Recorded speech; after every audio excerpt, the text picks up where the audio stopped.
masih menunggu seperti apa rekomendasi yang diberikan oleh pelatih terhadap beberapa pemain asing yang dia inginkan seperti itu. Untuk posisi-posisinya Pak? Ya, posisinya nanti pelatih akan bicara posisi-posisi mana, dan menurut saya mungkin dia sudah ada kandidat di posisi yang dia inginkan. Setelah melihat skema barangkali itu baru dia menentukan bahwa posisi ini yang dia butuh pemain asing atau tidak.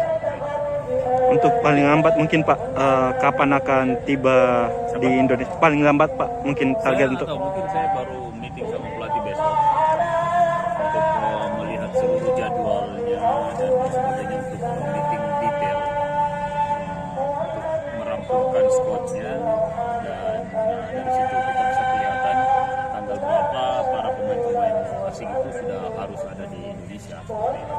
Termasuk incaran ini Marcos ini. Jadi saya nggak tahu siapa-siapa yang dia incar, dan tentunya dia sudah punya kandidat mungkin dari beberapa klub yang pernah ditangani, mungkin ada yang menarik perhatian beliau dan sebagainya, tapi itu akan kita bicarakan.